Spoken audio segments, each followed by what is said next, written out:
Okay, so another edition of the Acid Trash Jamboree, and another one dedicated to bits and pieces that I've been listening to lately.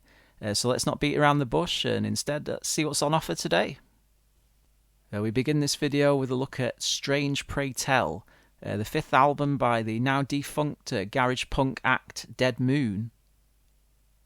Now, I can't for the life of me remember where I first heard of these, or even where I bought this CD from, and I admit this is all I have by them so far, but it would appear that they're highly regarded in certain circles, especially their earliest albums, and yeah, I can hear why. This is some raw, treble-heavy, down and dirty, scuzz rocking, bringing to mind everyone from the classic Nuggets bands and the 13th Floor Elevators to Cleveland proto-punk of the Electric Eels and Mirrors, and even early Roxy Music at times.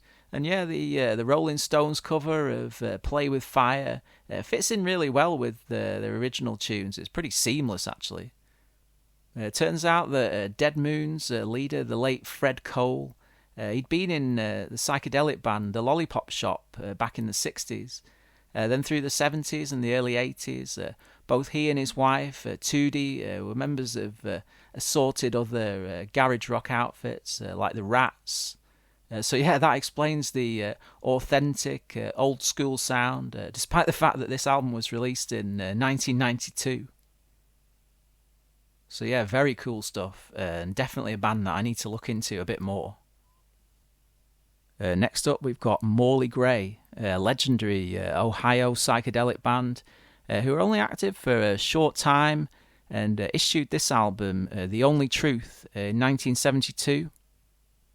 The original LP on Starshine Records is a monster rarity. Though thankfully it's been reissued a few times since, including this 2010 version from Sundazed Music, which contains a generous helping of bonus material. A song called Peace Officer opens the album with some muscular but still melodic hard rocking, sounding a bit like a long-lost jam between Blue Cheer and Stephen Stills, of all things. The album continues with a really dynamic blend of soft, often maudlin and melancholic psychedelic sections, with unexpected Doors-esque chord changes, and then more propulsive, high-energy power trio rock, with occasional rootsy and jazzy touches, and guitar tones to die for. The Only Truth comes to a head with its epic 17-minute title track, which feels a touch less organic and flowing than the preceding tunes, more like a bunch of sections stitched together, opening with some raunchy blues rock, and eventually drifting off into an extended fantasia for solo echo guitar, which incorporates the well-known traditional tune, When Johnny Comes Marching Home. The rest of the band do join in again after a time, but unfortunately the piece never really gets going again. Instead it just meanders about for an eternity. Then we hear a reprise of the opening blues rock section, but it's all a bit half-hearted. The bonus tracks, though, more in the vein of the main body of the album, and mostly of a similar high standard. 3 of them are unreleased, plus you get both sides of the I'll Space You and Be Your King single to finish. So yeah, overall some excellent quality stuff from that seemingly endless wellspring of obscure 60s and 70s rock music. Whilst it's not quite as heavy as either, on the strength of the songwriting and the stellar musicianship, I'd still rate this one up there with the likes of No Rest for the Wicked by Truth and Janie, and the self-titled Jerusalem album, which are 2 of my all-time favourites. Next, let's take a look at Dracula's Music Cabinet by the Vampires of Dartmoor, a novelty exploitation record, originally released in 1969 on the German Metronome label, and then reissued 40 years later by Andy Votel's Finders Keepers Records. Whilst no one seems to know who actually performed the music on this, the credited composers here are Heribert Thuzek and Horst Ackermann, two extremely prolific fellas who had fingers in many different musical pies back in the day. Anyway, according to the liner notes in the reissue, despite it never serving as a soundtrack to anything, Metronome allegedly commissioned the LP to cash in on the erotic horror movie boom of the time, though in truth the end result is more irritating than it is spooky or raunchy, with a cacophony of dumb, nonsensical voiceovers and sound effects coming and going over a set of mostly pretty forgettable instrumentals. These are by turns jazzy, surfy, cheesy and extremely kitschy, sounding more like themes from spy or beach party movies than anything horrific. On the plus side, I suppose there are a couple of nice tunes here, and the sonic intrusions do add a strange, absurdist, almost musique concrète element to proceedings. Not quite psychedelic, but still kind of dreamy and intangible, though ultimately pretty daft. Yeah, the thing to remember here is that this is a novelty record, first and foremost, and was never intended to be any kind of ultra-serious, high-art masterpiece. So yeah, Dracula's Music Cabinet isn't quite as annoying as the Maledictus Sound album, which I had but got rid of, so I'll give it that much, and I suppose it's growing on me a little the more I hear it, so I'll probably hold on to it for now. Actually, I enjoy the two bonus tracks, Petting Party 1 and 2, more than anything off the actual record itself. Apparently these pieces were created to cash in on the success of Serge Gainsbourg and Jane Birkin's Je T'aime, though ultimately they were never released until this reissue. This is a shame, actually, as they would have fitted nicely in a Jess Franco film of the time, if nothing else. Well, if the Vampires of Dartmoor one is a soundtrack to a non-existent film, here's a very real soundtrack from a very real film. The Ozploitation cult classic biker flick Stone, with music by Billy Green. Now, as with Fulci's The Beyond, which I talked about in the last video, I haven't seen Stone in getting on for 5 years now, but not to worry, as much of the music here can still be enjoyed without the accompanying visuals.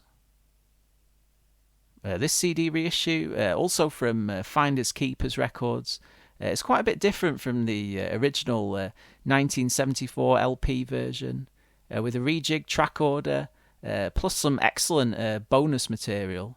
Not least the full-length version of the opener Toad Strip, complete with its intro segment, which is titled Eco Blue.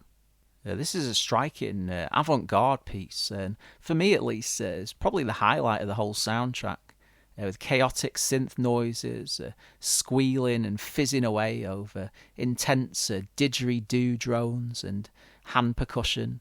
Very cool stuff. The next track, Race, plays out more like what you'd expect to hear in a badass 70s biker movie, being altogether more rock-based, driving rhythms, heads down, no-nonsense riffing, and crazy psychedelic wah-wah solos. Though Green still sneaks in some nice ring-modulated keyboard sounds, giving things almost electric period and Miles Davis flavour by the end. Elsewhere, pieces like Cosmic Funeral and Amanda marry mellow string arrangements to laid-back, funky rock stylings, and to my ears at least, almost sound like long-lost sections from Waterloo Lily by Caravan. Septic is an Easy Rider-styled good time country folk tune, while Smoke is a solo guitar piece, similar in feel to some of Henry Flint's guitar stuff, or Don Gia's music from Werewolves on Wheels, another one of my fave soundtracks ever. Both the title tune and Gravediggers, energetic highlights from the back end of the soundtrack, introducing some proggy time signature changes to proceedings.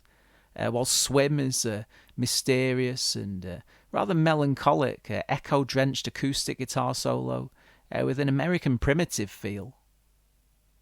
Then, after a bit more high-octane rock and roll, things turn somber in the piece Toad, with a lone French horn playing dolefully over agonised guitar wailing, followed by some spacey auto harp strumming in the Death of Dr. Death. Of the remaining tracks, we get Cosmic Flash and Do Not Go Gentle, which are two excellent rockers, with vocals provided by the late Doug Parkinson, with whom Green had actually been in a psychedelic band in the late 60s. Plus a previously unreleased alternative version of the latter song, this time with Jeannie Lewis on vocals. The lyrics for this, of course, come from the Dylan Thomas poem of the same name. So yeah, an engaging and eclectic listen, which is probably a bit more entertaining than a lot of the non-soundtrack rock albums of the time. Unfortunately, this seems to have been the only film that Billy Green scored. Nonetheless, it sounds like he's remained extremely busy in the jazz world for the past few decades, at the very least. And I'll have to check out his 60s work with the aforementioned Doug Parkinson, Post Haste. So once again, I hope this small selection of odds and ends has provided you not only with a snapshot of what lurks in the dark recesses of my collection, but it's also given you one or two new things to listen to or to revisit. Please subscribe to the channel if you're interested in seeing even more videos along these lines, as well as episodes dedicated to wild films like the aforementioned Stone and The Beyond, to name but two. Thank you for watching, and I'll see you again on the next instalment of the Acid Trash Jamboree.